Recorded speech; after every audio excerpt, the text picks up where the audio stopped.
अगर हम आज के टाइम की बात करें तो मेरे हिसाब से सबसे बड़ा रेसलर फ़िलहाल रेसलिंग की जो पूरी इंडस्ट्री है उसमें होगा रोमन रेंस और फिर ब्रॉक लेसनर या फिर सीएम पंक। देखो सीएम पंक का फ़िलहाल सीन क्या है कि वो AEW में है।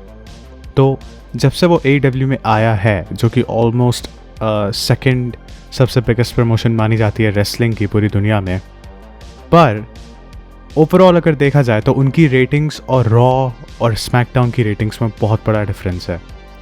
वो डिफरेंस तब भी था जब सीएम पंक AEW में कंसिस्टेंटली आ रहा था। उनके नंबर्स अच्छे चल रहे थे, बट अब फ़िलहाल वो ऑल टाइम लो पर हैं, स्पेशली रैम्पेज के।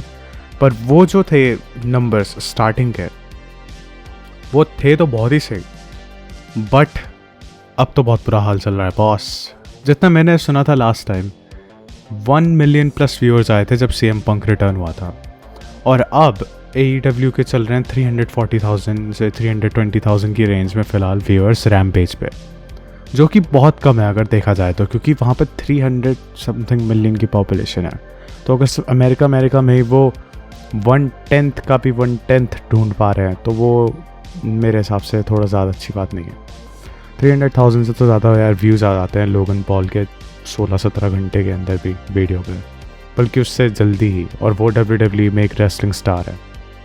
तो बहुत ही अजीब सीन चल रहा है फ़िलहाल AEW का, बिकॉज वो कंपनी जो है वो इस बेसिस पे चल रही है क्योंकि जो टोनी खान है उस पर बहुत ज़्यादा पैसा है। उसके फादर एक बिलियनर है, और मैं ये नहीं कह रहा हूँ कि वो एक रिच बॉय है, रिच टाइप पर्सन है, बट ऑब्वियसली वो मनी जो है वो सबको दे रहा है कि यार तू भी रख अपना पेचेक, तू भी रख, जो कि बहुत अच्छी बात है, बिकॉज रेसलिंग का जो ओवरऑल बिजनेस है ना वो ऊपर ही जाएगा। बट AEW का जो बिजनेस है वो क्या ऊपर जा रहा है? देखो सीएम पंक फिलहाल सबसे बड़ा ड्रॉ है AEW के लिए। जब भी वो बंदा आता है तो सबकी ऐसी तैसी हो जाती है। पहले वो केनी ओमेगा या कोडी रोड्स हुआ करता था। कोडी रोड्स अब WWE में वापस जा चुका है, और बेचारा पहले मैच के बाद ही इंजरी खा के अब थोड़े टाइम तक घर पे ही रहेगा। मेरे हिसाब से वो सबसे ज़्यादा फ्रस्ट्रेटिंग चीज़ होगी। बट सीएम पंक जो है ना वो सबसे बड़ा ड्रॉ है AEW के लिए। बस सीएम पंक का वापस आना जितना ज़रूरी है मेरे हिसाब से, और किसी रेसलर का रिटर्न होना उस वक्त इतना ज़रूरी है भी नहीं। लोग अब रेसलर्स को देख के बोर हो चुके हैं जिनका मैच उन्होंने कई बार देख लिया है। हाँ, मैं मानूंगा कि समर स्लैम 2022 में अभी रोमन रेंस और ब्रॉक लेसनर का जो मैच हुआ था वो एंटरटेनिंग था, बट इन दी एंड क्या उससे कुछ हमें सब्सटेंशियल मिला? नहीं, बिकॉज वो जब मैच ख़त्म हुआ तो रोमन रेंस जीत गया, ऊसोस वहाँ पे खड़े थे। बेसिकली वो ब्रॉक लेसनर की इमेज को दबा रहे हैं। अब ब्रॉक लेसनर के साथ वो हो रहा है जो अंडरटेकर के साथ उसने करा था, कि अंडरटेकर का जो फियर था ना लोगों में, जो डर था, जो इमेज थी अंडरटेकर की, वो उसने टार्निश कर दी थी एकदम। और अब जो ब्रॉक लेसनर की इमेज है ना वो रोमन रेंस टार्निश कर रहा है, और फिर रोमन रेंस की भी इमेज होगी ना वो भी किसी दिन कोई ना कोई रेसलर टार्निश करेगा। देख लेना, लिख के ले लेना, ये अंडरवायर पंक ने कहा है। बट सबसे इम्पॉर्टेंट बात फिलहाल ये है कि अब ब्रॉक लेसनर की इमेज टार्निश हो रही है, वो भी रिटायरमेंट की एज की तरफ जा रहा है क्योंकि ही इज पुशिंग 50 ईयर। और रोमन रेंस जो है वो तो अब WWE में आता भी नहीं है ढंग से, बट वो हाँ स्मैकडाउन पे आया जो कि एक अच्छी बात थी। बट ओवरऑल अगर देखा जाए तो कहाँ पे आ रहा है यार वो? मतलब 3-4 महीने से तो मैं दिखा भी नहीं था। क्या वो ब्रेक पे था या वो ब्रेक से वापस आ चुका है? इस सब चीज़ का मुझे कुछ समझ आ नहीं रहा है सिस्टम। बट चलो जो भी है, क्या कर सकते हैं। फिलहाल अगर हम स्मैकडाउन को देखें इस हफ्ते के, तो उस पर क्या इंटरेस्टिंग चीज़ हुई? मेरे हिसाब से कुछ भी नहीं। मेरे हिसाब से रोमन रेंस का टीज़ हुआ, जो कि हर बार होता ही जब भी वो आता ही है। मैं थोड़ा सरप्राइज हुआ देख के कि रोमन रेंस इस हफ्ते आ रहा है, बिकॉज वो यूजुअली आता नहीं है अब। तो वो आया, बट वो भी किस टाइम के लिए आया? 10 मिनट के लिए आया। सबसे ज़्यादा इंटरेस्टिंग चीज़ क्या थी पूरे शो की? मेरे हिसाब से वो थी जब सैमी ज़ेन वापस उनसे ऊसोस से मिलना चाह रहा था।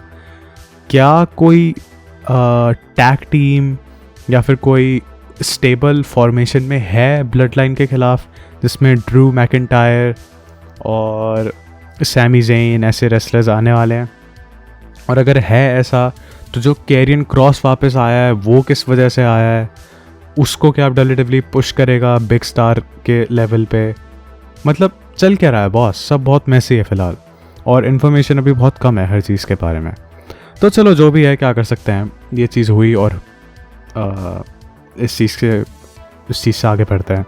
लिव मॉर्गन की जो कंट्रोवर्शियल विन थी समर स्लैम में, उसके बारे में मेरे हिसाब से तो कुछ भी डिस्कशन नहीं हुआ और मैं उसी चीज़ के लिए लुक फॉरवर्ड कर रहा था कि उसके बारे में क्या बोला जाएगा, बट उसके बारे में कुछ ढंग से बोला ही नहीं गया और फिर वो मैच शुरू हो गया और वो मैच इतना अनइंटरेस्टिंग था भाई, मेरे को तो नींद आ रही थी, सही में ही लिटरली नींद आ रही थी।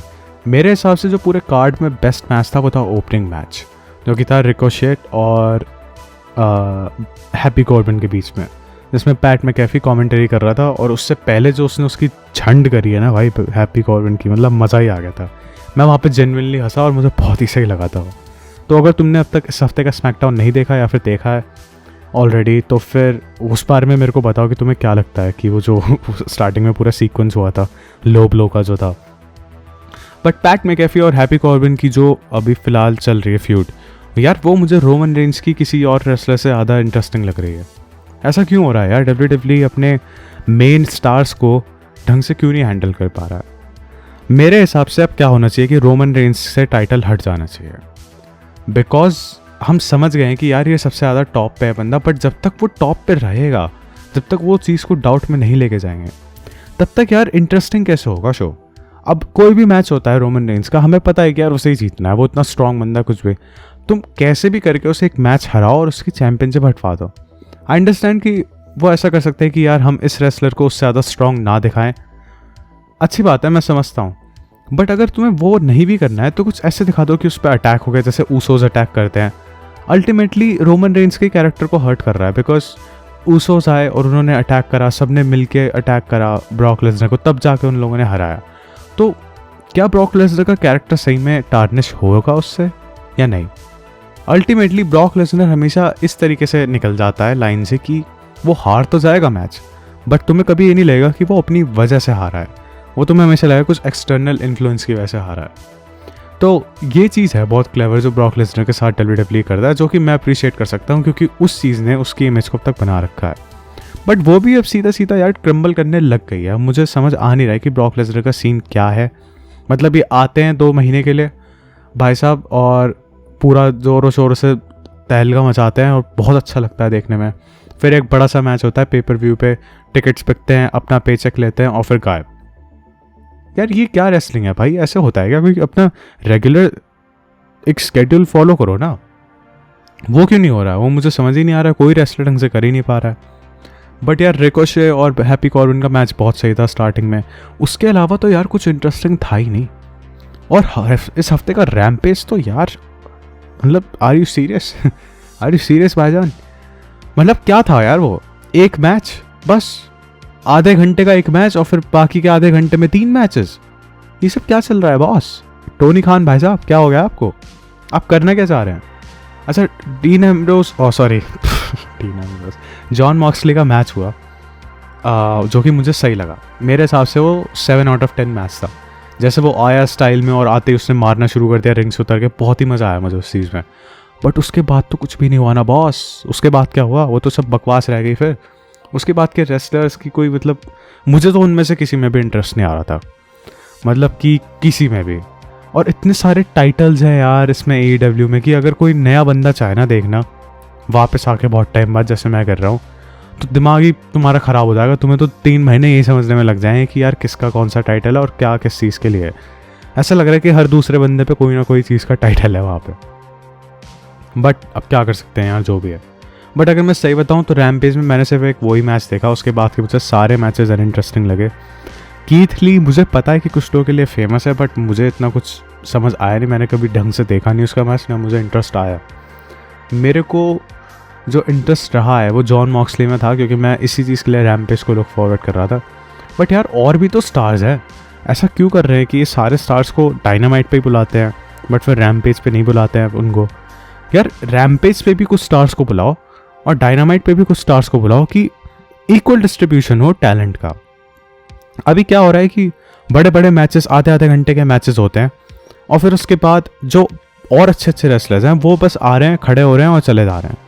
उनको टाइम ही नहीं मिल रहा है उस चीज़ को परफॉर्म करने का। वो अपने आप को, अपने टैलेंट को दर्शा ही नहीं पा रहे हैं। तो यार आप उस चीज़ को वहाँ से हटाओ और फिर रैम्पेज में कुछ स्टार्स को डिस्ट्रीब्यूट कर दो और कुछ स्टार्स को उसमें कर दो डायनामाइट में, और एक इक्वल बैलेंस बना दो।